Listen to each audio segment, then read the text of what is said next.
नमस्कार।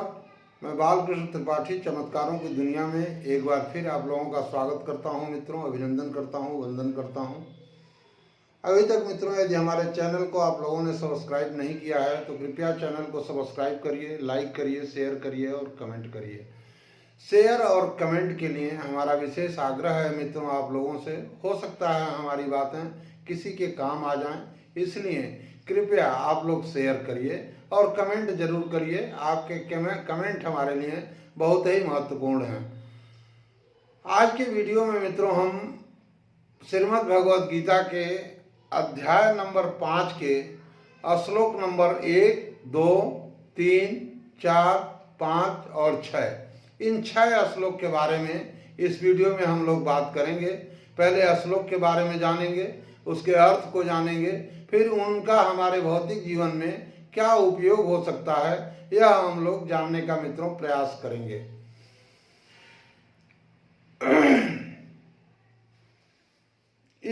इन 5 श्लोक में ये जो 5वां अध्याय शुरू हो रहा है मित्रों, तो इसके पहले के चौथे अध्याय के अंतिम श्लोक नंबर 42 में भगवान श्री कृष्ण जो है वह अर्जुन को यह बता रहे हैं कि तुम समत्व योग में स्थित होकर के और अज्ञान जनित अपने संशय को, जो संदेह है तुम्हारा, वह उस अज्ञान जनित संशय को तुम समत्व रूपी योग में, समत्व योग में स्थित होकर के और विवेक के द्वारा इस संशय का छेदन करके जो है वह युद्ध के लिए तुम खड़े हो जाओ। ऐसा भगवान जो है आदेश कर रहे हैं अर्जुन को। तो इस अध्याय नंबर 5 के पहले श्लोक में जो है वह अर्जुन भगवान से प्रश्न पूछ रहे हैं कि सांख्य योग और निष्काम कर्म योग में क्या बेहतर है, कौन बढ़िया है, यह बताने का आग्रह कर रहे हैं। और बाकी के 5 श्लोक में भगवान जो है उसका वर्णन कर रहे हैं कि वास्तव में सांख्य योग और कर्म योग में क्या बेहतर है। तो श्लोक नंबर 1 मित्रों, संन्यासं कर्मणा कृष्ण पुनर्योगं च संससि एच्छ्रेय एतयोरेकं तन्मे ब्रूहि सुनिश्चितम्। अर्जुन जो है भगवान श्री कृष्ण से यह कर रहे हैं। भगवान श्री कृष्ण ने जब उनको आदेश दिया कि तुम जो है वह तुम्हारा जो संशय है उसको विवेक के द्वारा समाप्त करके समत्व योग रूप में स्थित होकर के युद्ध के लिए खड़े हो जाओ, तब फिर अर्जुन जो है भगवान से प्रश्न कर रहे हैं कि हे कृष्ण, कर्मों के संन्यास की और फिर कर्म योग की प्रशंसा करते हैं आप एक तरफ कह रहे हैं कि कर्मों से संन्यास ले लीजिए और दूसरी तरफ आप जो है वह कर्म योग की प्रशंसा कर रहे हैं। तो जो एक मेरे लिए, हमारे लिए, इन दोनों में से कोई एक जो भली भांति निश्चित कल्याणकारक साधन हो, हे सखा, हे मित्र, हे परम पिता परमेश्वर, उसको हमारे लिए बताइए। तो भगवान श्री कृष्ण श्लोक नंबर 2 में क्या कह रहे हैं यह हम लोग जानने का प्रयास कर रहे हैं। यहाँ श्लोक नंबर 1 से मित्रों हम लोग अपने भौतिक जीवन में यह सीख ले सकते हैं कि संशय हमारा सबसे बड़ा शत्रु है मित्रों।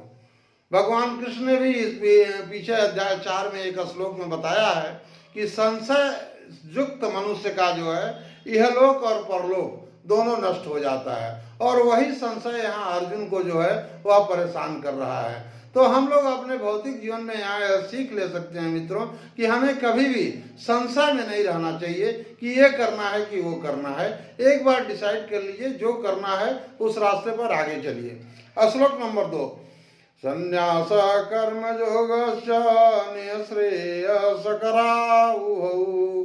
तयोस्तु कर्म संन्यासात् कर्म योगो विशिष्यते।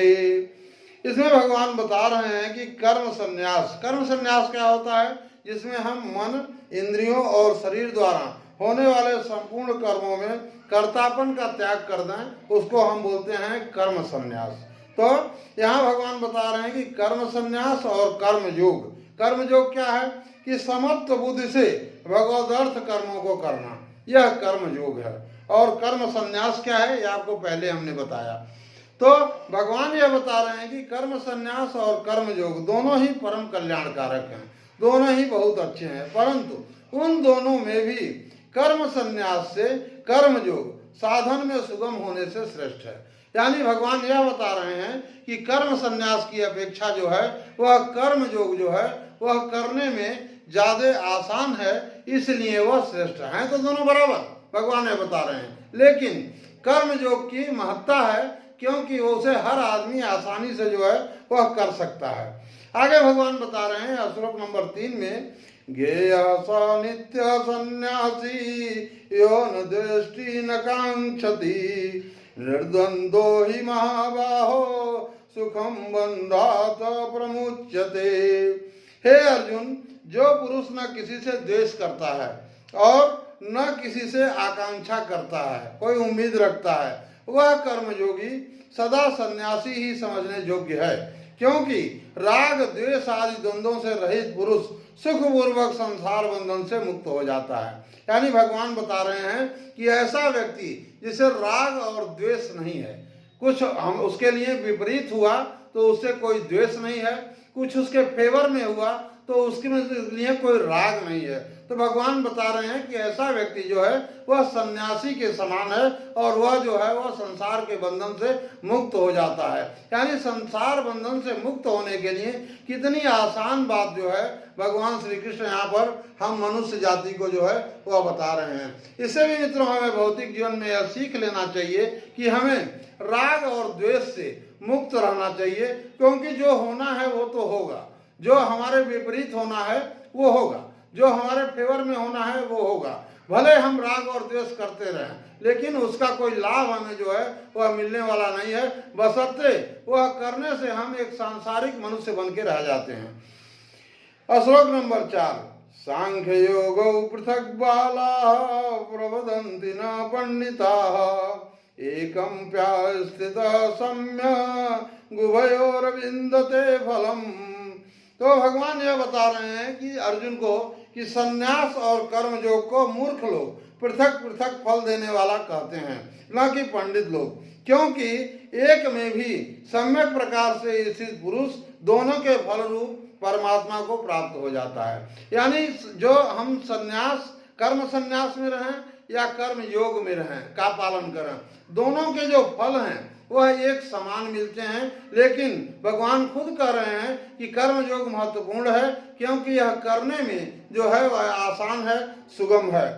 श्लोक नंबर 5, यत् सांख्यैः प्राप्यते स्थानम तद्योगैरपि गम्यते एकम सांख्यम च योगम च यः पश्यति स पश्यति। श्लोक नंबर 5 में भगवान कृष्ण जो है वह अर्जुन को यह बता रहे हैं कि ज्ञान योगियों द्वारा जो परम धाम प्राप्त किया जाता है, कर्म योगियों द्वारा भी वही परम धाम प्राप्त किया जाता है। यानी दोनों को एक ही चीज मिलता है। जो पुरुष ज्ञान योग और कर्म योग को एक देखता है वही जो है अर्थार्थ को देखता है, वही सही चीज को देखता है। यानी भगवान ये बता रहे हैं कि यह दोनों एक ही चीज है।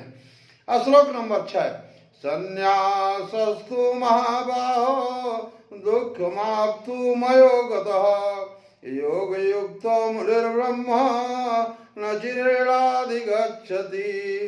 श्लोक नंबर 6 में भगवान यह बता रहे हैं कि हे अर्जुन, कर्म योग के बिना संन्यास अर्थात मन इंद्रिय और शरीर द्वारा होने वाले संपूर्ण कर्मों में कर्तापन का त्याग, इसको बोलते हैं संन्यास, प्राप्त होना कठिन है। अगर कर्म योग नहीं है तो संन्यास भी प्राप्त जो है वह निभेगा नहीं, वह हो नहीं पाएगा। भगवान ऐसा बता रहे हैं, कठिन है। भगवत स्वरूप को मनन करने वाला कर्म योगी परब्रह्म परमात्मा को शीघ्र ही प्राप्त हो जाता है। यानी भगवान यहाँ पर यह अक्षय से हम मनुष्य जाति को और अर्जुन को, अर्जुन पूरी मनुष्य जाति, हम सभी अर्जुन का यहाँ पर मित्रों प्रतिनिधित्व कर रहे हैं कि हम सभी लोगों को भगवान ये बता रहे हैं कि सन्यासी होने से बेहतर है कि तुम कर्म योगी संसार में रहते हुए कर्म योगी बनो। कर्म योग में कुछ नहीं करना है मित्रों, सिर्फ समत्व योग में आपको स्थित रहना है और न तो राग रखना है न तो द्वेष रखना है। बहुत साधारण चीज है, अगर आप उसका पालन करना चाहें तो बहुत ही आसान चीज है मित्रों। और इस तरह का कर्म योगी वह सन्यासियों से भी श्रेष्ठ है। और जो फल उस सन्यासी को मिलेगा वही फल इस संसार में रहते हुए एक कर्मयोगी को मिलेगा, अगर कर्मयोग को वह पूर्णतया पालन कर रहा है। तो यह मित्रों हमारे भौतिक जीवन में एक बहुत बड़ी सीख इन 6 श्लोक से यहाँ पर मित्रों मिल रही है। यहाँ पर हम अपने इस वीडियो को मित्रों संपूर्ण कर रहे हैं, पूरा कर रहे हैं। आप लोग अपना अच्छे से ख्याल रखिए। हम मिलते हैं अपनी अगली वीडियोज में। बहुत बहुत धन्यवाद।